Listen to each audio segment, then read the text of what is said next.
हमारे साथ इस वक्त स्टूडियो में कारगिल योद्धा प्रहलाद जी जुड़ गए हैं। प्रहलाद जी, स्वागत है आपका।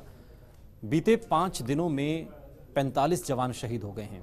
अब हालांकि एक शहादत का बदला भी हमने लेना शुरू कर दिया है। 3 आतंकवादियों के ढेर होने की खबर आ रही है, लेकिन आप किस तरीके से बीते 5 दिनों को देखते हैं? देखिए, जो ये कायराना हमला हुआ था उसके बाद में सेना के अंदर बहुत जबरदस्त रोष था, देश की जनता में भी था, लेकिन जो सेना के अंदर बहुत बड़ा रोष था जी। तो इसके बदले की आप इसको शुरुआत कह सकते हैं कि ये शुरुआत हुई है, अभी तो पहली कड़ी हुई है।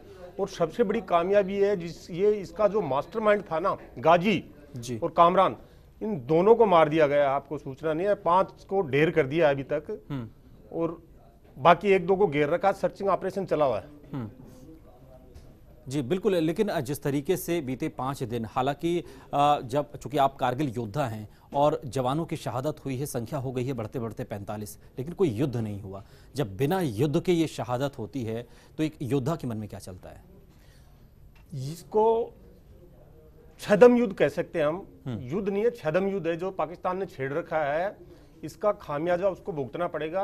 हमारे माननीय प्रधानमंत्री नरेंद्र मोदी जी ने जो आदेश दिए हैं, जो फौज को छूट दी है, इसका आप सभी देश की जनता को थोड़े दिन में परिणाम मिलेगा, जल्दी नहीं हो सकती, क्योंकि जनता भी ज्यादा प्रेशर डाल रही है। तो गलती से कहीं सेना और गवर्नमेंट है कोई उल्टे सुलटे मतलब डिसीजन नहीं ले ले, इसलिए फूक फूक के कदम उठा रहे हैं कि कैसे ऑपरेशन करना है। अब ये शुरुआत है, अभी देखना आगे क्या होता है। बिल्कुल, लेकिन इसमें कोई दो राय नहीं है कि भावुक होकर कोई फैसला नहीं लिया जाता, भावुक होकर कोई एक्शन भी नहीं लिया जाता। एक्शन सोच समझकर होता है, नीति के साथ होता है और एक रणनीति के तहत होता है। ये बात ठीक है, लेकिन फिर भी चूंकि आप चूंकि कारगिल योद्धा रहे हैं और 20 वर्ष होने को आए हैं कारगिल युद्ध को, तब से लेकर और आज तक स्थिति कहां से कहां तक आ गई? इस बीच पाकिस्तान से कई बार दोस्ती का हाथ आगे बढ़ाया गया, कोशिशें की गई, चाहे वाजपेयी के समय की बात हो, चाहे मनमोहन सिंह सरकार की बात हो, या फिर प्रधानमंत्री नरेंद्र मोदी ने भी शुरुआती दिनों में कोशिश की। लेकिन बीते 20 वर्षों में आप क्या अंतर देख पा रहे हैं? जैसे कारगिल युद्ध हुआ था, कारगिल युद्ध के अंदर पाकिस्तान को बैकफुट पे दिखेल दिया था, बिल्कुल बैकफुट पे था। उग्रवादी बिल्कुल निष्ठाल हो गए थे।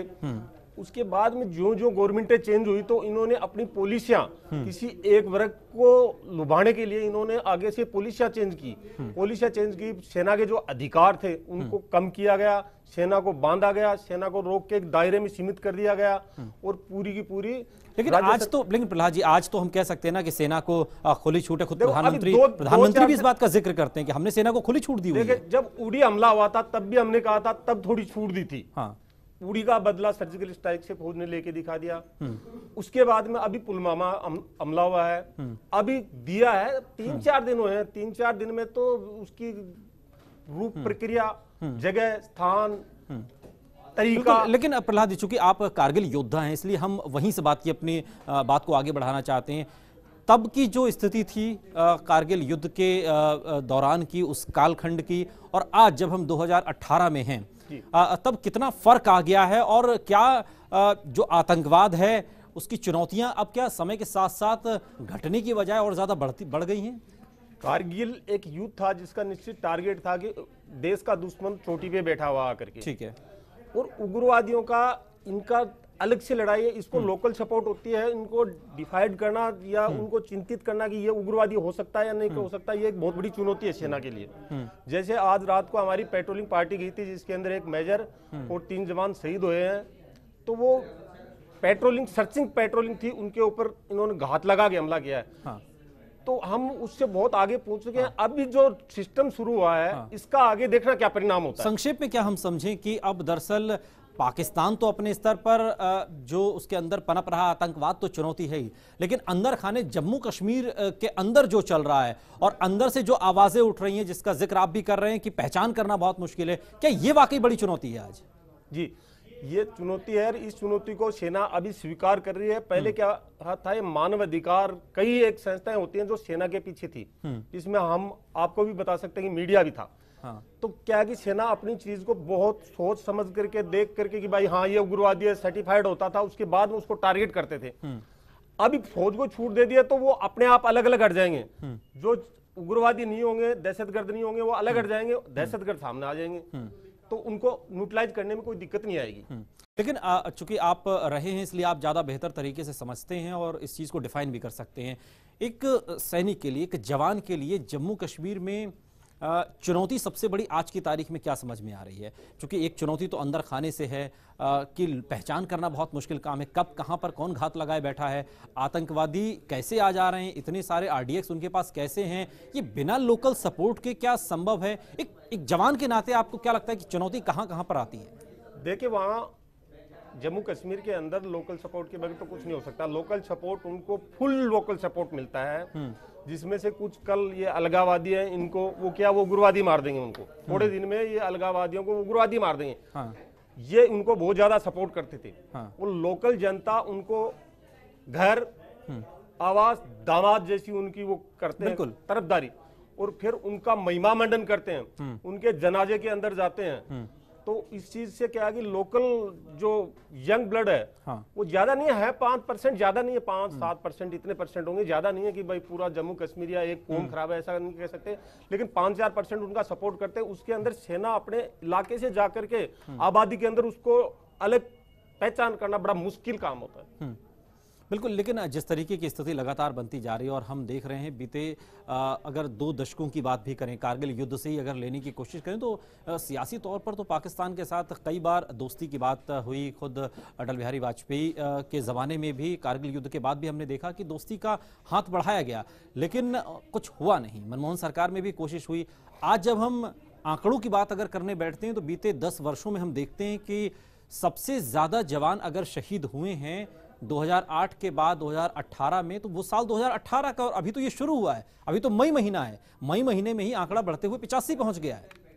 ये इसे किस तरीके से एक जवान लेता है, एक रिटायर्ड जो आप जैसे जो जवान हैं, जो जिन्होंने सेवा की है देश की, वो लोग आज किस तरीके से सोचते हैं और इस पूरे घटनाक्रम का मूल्यांकन कैसे करते हैं? देखो, आंकड़ा तो एक साथ तो ब्लास्ट हुआ था, इसके अंदर एक साथ ही इन्होंने आंकड़ा बढ़ गया।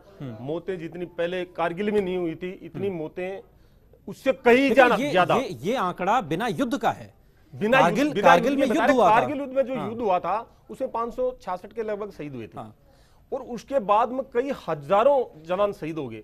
तो ये गवर्नमेंट की जो पॉलिसियां थी, गवर्नमेंट ने जो सेना के अधिकार छीने और बांध करके, मैं तो ये कहूंगा कि हाथ बांध के मरवाए इन्होंने, बहुत बड़ा पाप किया सेना के जवानों के साथ।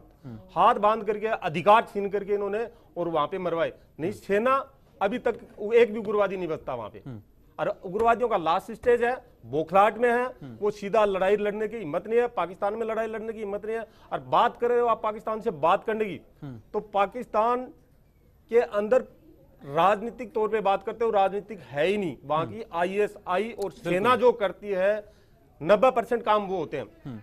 इनकी अभी सेना बना रही है प्रोग्राम, इनकी जो ISI के जो पॉइंट है, सबसे पहले उनको उड़ाया जाएगा। उसके बाद में इनकी सेना को जितना दर्द हमें दिया है, जितना दुख हमें दिया है, इससे 10 गुना ज्यादा वो देंगे इसको। लेकिन आज देश में चूंकि गुस्सा है, 5 दिन में 45 जवानों की शहादत, और देश आज गुस्से में है और देश हुकूमत की तरफ देख रहा है। देश का युवा हर आमो खास ये कह रहा है कि बदला होना चाहिए, इसका बदला होना चाहिए। आप एक जवान रहे हैं, आपकी नजर में बदले की क्या परिभाषा है, क्या बदलाव? चूंकि सरकार तो बार बार ये कह रही है कि देखिए गोली और बोली एक साथ नहीं चली, तो क्या युद्ध बदले की परिभाषा क्या युद्ध है, या बदले की परिभाषा एक ऐसा रास्ता है जिसमें शांति तो कम से कम बनी रहे? बातचीत तो इस दरमियान हो नहीं रही है। मतलब आप शांति के लिए कह रहे हैं ना, शांति हम चाहते हैं, शांति से रहना चाहते हैं, लेकिन जितना दर्द पाकिस्तानी सेना ने, ISI ने, उग्रवादियों ने दिया है, अपनी सेना उनको उनसे 10 गुना दुख और दर्द देगी, ये मैं कह रहा हूं आपको। लेकिन आपने चूंकि कारगिल युद्ध देखा है, आपने कारगिल युद्ध को लड़ा है, आपने पाकिस्तानियों के दांत खट्टे किए हैं, इसलिए ये आपसे सवाल महत्वपूर्ण हो जाता है कि क्या धीरे धीरे ये जो घटनाक्रम बढ़ रहा है, ये जो घटनाएं बढ़ रही हैं, जो आतंकी हमले बढ़ रहे हैं, पाकिस्तान जिनको पाल पोस कर बड़ा कर रहा है जिस आतंकवाद को, जिससे वो खुद भी अछूता नहीं है, क्या धीरे धीरे देश युद्ध की तरफ बढ़ रहा है? देखिए, युद्ध की तरफ तो नहीं बढ़ रहा है, युद्ध कर भी नहीं सकता पाकिस्तान, लेकिन इसके ऊपर भारत, हम क्या युद्ध की तरफ बढ़ रहे हैं? सवाल ये है। कई तरीके की स्ट्राइक होंगी, मतलब युद्ध का मतलब स्ट्राइक होंगी कई तरीके की।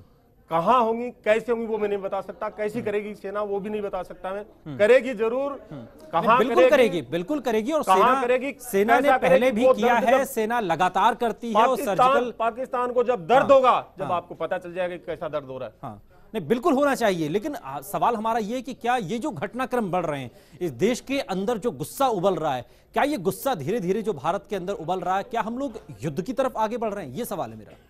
देखिए, गुस्सा जायज है जनता का। जब हमारे बच्चे जाते हैं तो सबको दर्द होता है। बिल्कुल बिल्कुल सही बात।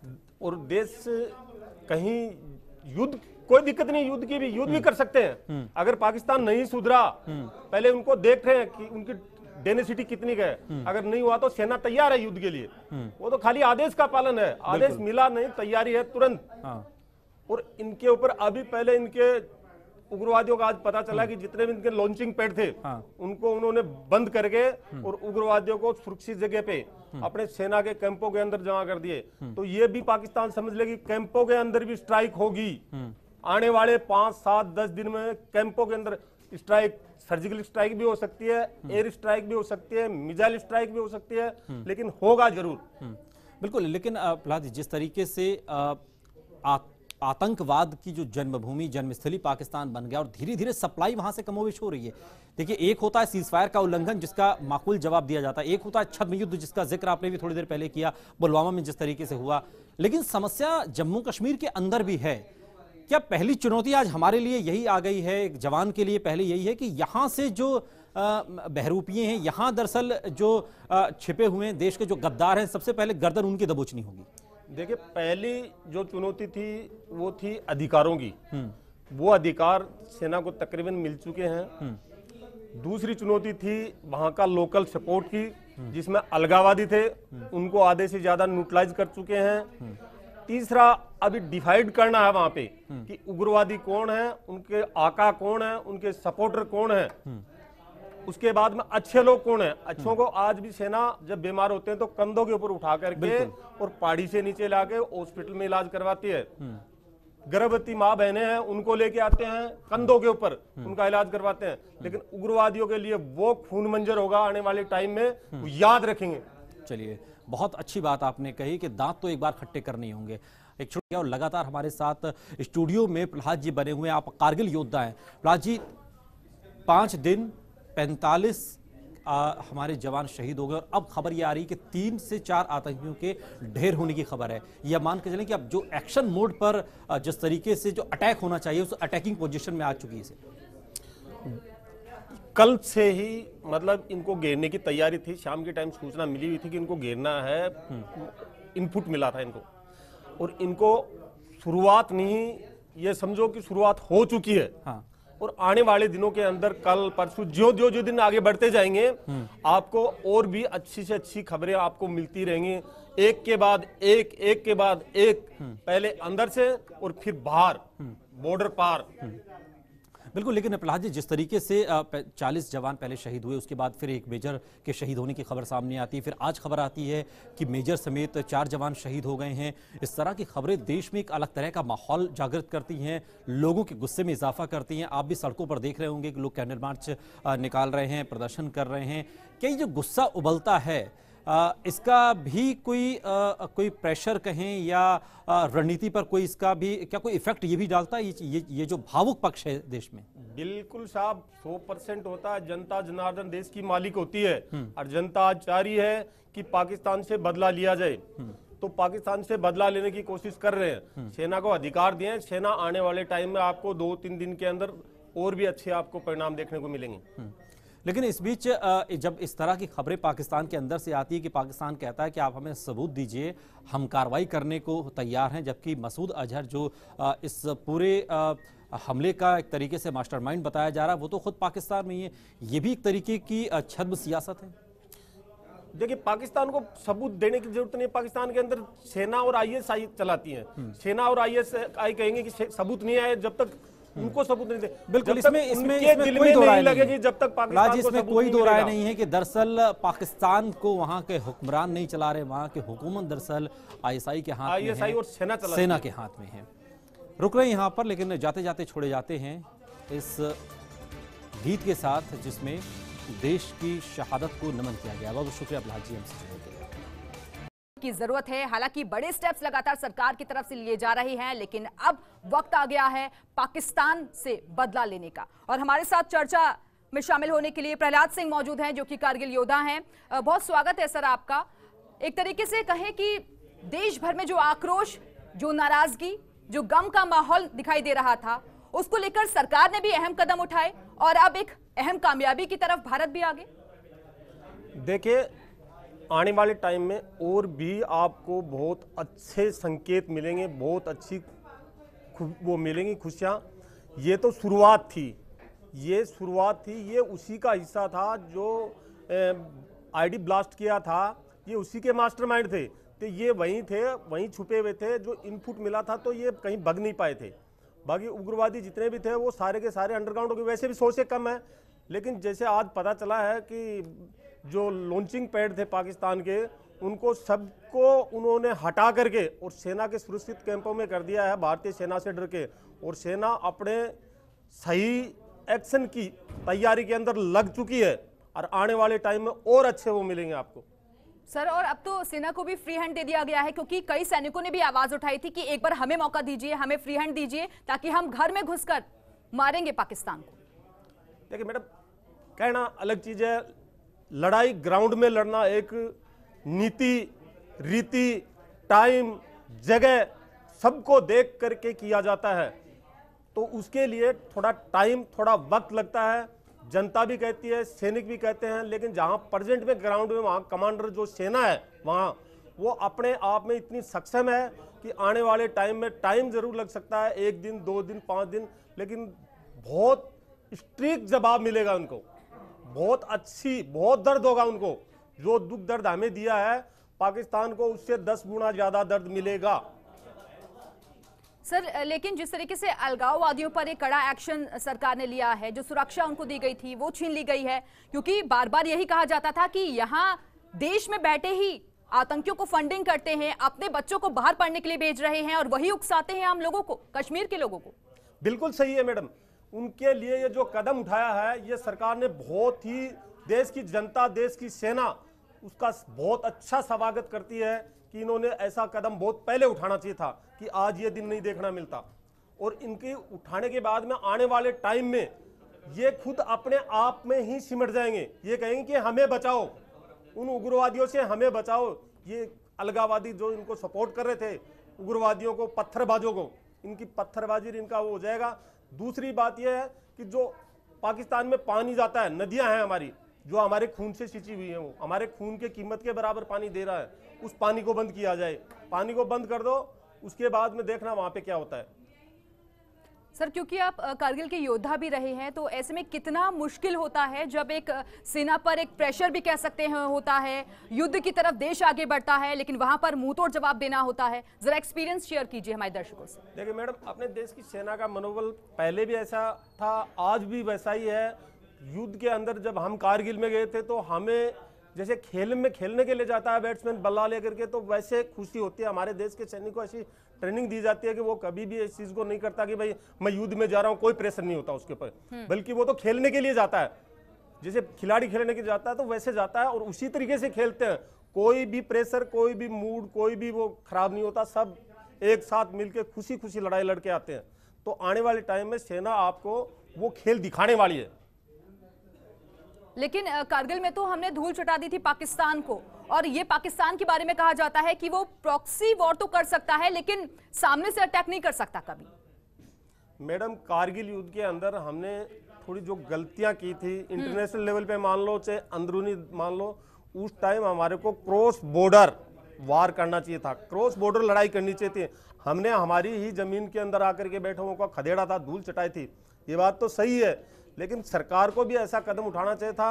तो पाकिस्तान के आज ये हिम्मत नहीं होती, क्योंकि उनके जो JNK के अंदर, POK के अंदर जो उन्होंने अपने लॉन्चिंग पैड बनाए थे उग्रवादियों को, तो उस टाइम उनका भी काम हो जाता। जितने शहीद कारगिल के अंदर हुए थे उससे 10 गुना शहीद उसके बाद हो गए। तो उसके बारे में भी सोचना चाहिए। जब ये अभी सरकार ने लिया है, इसका आने वाले टाइम में आपको बहुत कुछ अच्छा देखने को मिलेगा। सर, लेकिन ये होता है कि हम इंतजार क्यों करते हैं कि जब वहां से अटैक हो उसके बाद हम जवाबी कार्रवाई करें? अगर जो स्टेप्स अभी उठाए जा रहे हैं सरकार की तरफ से, सुरक्षा बलों की तरफ से, तो वो कदम हमें बीच में ही उठा लेने चाहिए थे। देखिए मैडम, हमारे देश के अंदर ये सबसे बड़ी कमी है। अभी जब ये हमला हुआ है तो गवर्नमेंट भी सही मोड पे आ गई है, सेना को पूरे अधिकार दे दिए हैं। जब सर्जिकल स्ट्राइक हुई तो फिर आज तक इंतजार किसका कर रहे थे? फिर सर्जिकल स्ट्राइक करो, उस जगह नहीं दूसरी जगह करो, दूसरी जगह नहीं समुद्र से करो, तीसरी जगह करो। मतलब सर्जिकल स्ट्राइक हर हफ्ते के अंदर उनके दे सर्जिकल स्ट्राइक, उनको बैकफुट पे धकेल देते अभी तक। लेकिन ये बहुत बड़ी कमी है कि हम उनका इंतजार करते हैं कि वो हमें मारे फिर उसको 10 गुना नुकसान करें। ये कमियां हैं, इनमें सुधार करने की जरूरत है। आप ये बात भी मानते हैं कि कहीं ना कहीं राजनीति भी आड़े आ जाती है इन सब चीजों में? हालांकि पक्ष और विपक्ष दोनों एक साथ कहते हैं कि हम इस मुद्दे पर देश की रक्षा के लिए एक साथ खड़े हैं, लेकिन कहीं ना कहीं इच्छा शक्ति की कमी थोड़ी रह जाती है, जिसकी वजह से ऐसे जो कार्रवाई अब हो रही है वो नहीं हो पाती है वक्त रहते। ये सही बात है मैडम, हमारे देश के अंदर सियासत होती है।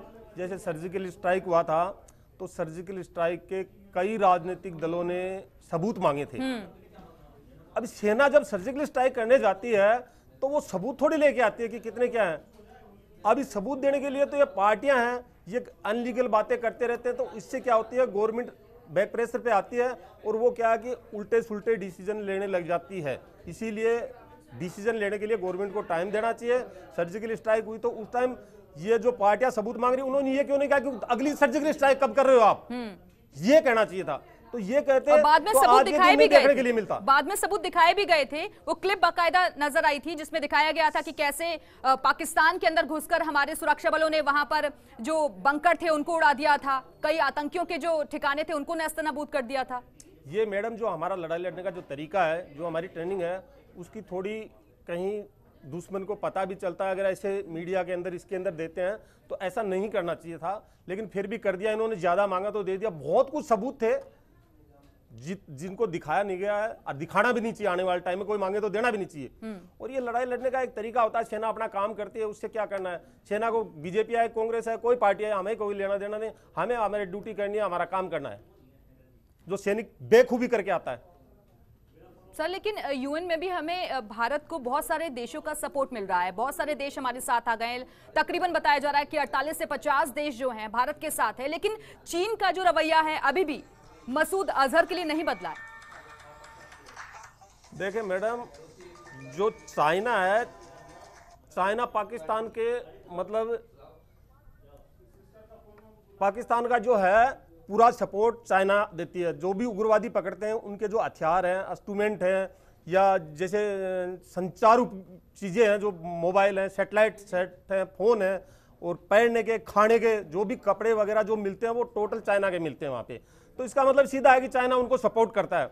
चाइना बोलता है नहीं, चाइना तो अपना मकसद सीधा कर रहा है पाकिस्तान के थ्रू, पाकिस्तान को मोहरा बनाता है और अपना मकसद सीधा कर रहा है। तो ये तो देश की जनता को देखना चाहिए कि पाकिस्तान इसके चाइना के सामान का बहिष्कार करना चाहिए, उसके सामान को नहीं लेना चाहिए। मैं आपके पास बैठा हूं, मैं चाइना का कोई सामान नहीं खरीदता कभी भी।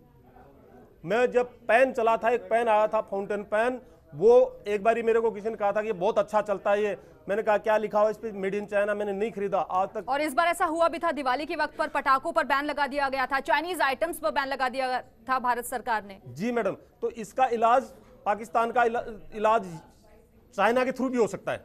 ये भी एक है कि चाइना का सामान खरीदना देश की जनता बंद कर दे तो आधे से ज्यादा इलाज पाकिस्तान का वहीं से हो जाएगा। चाइना उनको सपोर्ट कम करना शुरू कर देगा, उनकी फाइनेंशियली कमर टूट जाएगी और वो बैकफुट पे चले जाएंगे, बाकी सेना कर देगी काम। क्योंकि आप करगिल के योद्धा रहे हैं, जिस तरीके से विकल्प जो नजर आते हैं भारत के सामने, हमने मोस्ट फेवर्ड का नेशन का जो दर्जा था वो छीन लिया, कस्टम ड्यूटी हमने बढ़ा दी, सुरक्षा जो दी जाती थी अलगाववादियों को वो हमने वापस ले ली, और क्या कदम आपको लगते हैं जो उठाए जाने चाहिए भारत की तरफ से? देखिए मैडम, वो चीजें हैं, इनका व्यापार से इतना ज्यादा असर नहीं पड़ने वाला उनके ऊपर। सबसे ज्यादा जो ये अलगाववादी है, इनकी जो सिक्योरिटी हटाई है, इनकी जो सुरक्षाएं हटाई है, इनकी जो फैसिलिटीज थी वो उनको विड्रॉल किया है। इसी तरीके से पाकिस्तान के अंदर एक चीज और, जो अलगाववादियों जिनसे सुरक्षा ली गई है उसमें सैयद अली शाह गिलानी और यासीन मलिक, इन पर कोई भी अभी तक बात नहीं कही गई है। नहीं, इनके ऊपर भी करेंगे, सेना को हटाना चाहिए इनके ऊपर, जिनके जितने भी और भी हैं उनके ऊपर भी हटाना चाहिए। किसी को भी सुरक्षा और क्यों दे? अगर वो हमारे देश की भाषा नहीं बोले, हमारे देश का सिपाही, उसकी सैनिक उसकी क्यों सुरक्षा करे? उसके बॉडीगार्ड बन के रहते हैं, उनके साथ रहते हैं, उनको खुद अपनी जान के ऊपर खेल करके उनकी सुरक्षा करते हैं, और वो हमारे देश के खिलाफ, हमारी सेना के खिलाफ आंदोलन करवाते हैं, पत्थर मरवाते हैं, तो उनकी क्यों सुरक्षा दें? दूसरा, जो पानी JNK से जाता है, 5 नदियां हैं जिनको ऐसे ये पानी नदियां नहीं रुकी है मैडम, ये देश के सैनिकों ने खून से सींच रखी है। और खून से सिंचा हुआ पानी है उसको बंद करके हिंदुस्तान में ड्राई एरिया, सूखा एरिया वहां लाइए, पाकिस्तान अपने आप मर जाएगा। इंडस वाटर ट्रीटी को बंद करने की मांग कर रहे हैं मतलब? बिल्कुल। ये कदम अंतर्राष्ट्रीय संधियों का हवाला देते हैं। अंतर्राष्ट्रीय संधि हम ही क्यों माने, पाकिस्तान क्यों नहीं मानता? सारी चीजें हिंदुस्तान ही मानता है, हिंदुस्तान की सेना के ऊपर ही होते हैं, कानून हिंदुस्तान की जनता पे होते हैं, हिंदुस्तान की गवर्नमेंट पे होते हैं, पाकिस्तान पे कुछ नहीं होता, उग्रवादियों पे कुछ नहीं होता। तो उनका पानी है वो बंद कर देना चाहिए, पानी को इधर की तरफ लेके आ जाना चाहिए। लेकिन सर आप ये तो मानेंगे ना कि पुलवामा में जो कुछ हुआ वो इंटेलिजेंस का भी फेलियर था, क्योंकि इनपुट्स बहुत सारे मिले थे लेकिन उसके बावजूद भी हमने ध्यान नहीं दिया या फिर जानबूझकर इग्नोर किया। देखिए मैडम, इनपुट भी था, इंटेलिजेंस भी सही थी। इसका एक 3-4 महीने पहले एक जेएंडके का सजन था, तो वो अपनी गाड़ी से आ रहा था, जो ही रोड से जम्मू से जब सैनिक मूवमेंट करते हैं श्रीनगर के लिए या आगे लेह लद्दाख के लिए, तो रोड ओपनिंग होती है, तो रोड के ऊपर जितने भी माइंस वगैरह या ऑप्टिकल जो भी बिछाए हैं उग्रवादियों ने, उन्होंने तो उनको हटा देते हैं। और जो रास्ते आते हैं जॉइंट के अंदर टी बनती है हाईवे पे, उन टी को 500 मीटर दूर रोक दिया जाता है, वहां पे बैरियर लगा दिए जाते हैं, संतरी खड़े कर दिए जाते हैं। तो वहां से एक सजन आ रहा था, तो उसने बैरियर तोड़ दिया, पहला उसको वार्नेड किया, दूसरा तोड़ दिया, तीसरे के ऊपर जब आया उसने तोड़ा तो संतरी ने उसको शूट एंड किल्ड कर दिया। उसके बाद में ये महबूबा मुफ्ती सरकार ने इतना बड़ा आंदोलन खड़ा किया और उस जवान को उठा करके तिहाड़ जेल के अंदर है आज के दिन, उसी का ये परिणाम है आज के दिन। नहीं, ये दिन देखने को नहीं मिलता। उसको 500 मीटर पहले उस गाड़ी को उड़ा देते वहीं पे, वो कानबाई के अंदर घुसती नहीं। और दक्षिण कश्मीर जो है वहां इस तरीके की जो कह सकते हैं घटनाएं हैं वो ज्यादा आती हैं, वहां पर इजी होता है क्या घुसना आतंकियों के लिए? वहां पे जो ये इनका उग्रवादी केडर है वो उस दक्षिणी कश्मीर का कुछ ज्यादा है अभी फिलहाल, बाकी जगह से तकरीबन समाप्त है, जीरो कर दिया गया है। इस जगह का केडर कुछ ज्यादा है, तो इनको लोकल है तो लोकल सपोर्ट मिलता है, और लोकल सपोर्ट मिलता है, इसी वजह से ये वहां के ऊपर अपना अड्डा बनाते हैं, वहीं पे ये अटैक करते हैं। और वहाँ के ऊपर पहले आर्मी नहीं थी, जो सेना है वो सेना नहीं थी, हमारे पैरामिलिट्री फोर्सेज थी वहाँ पे।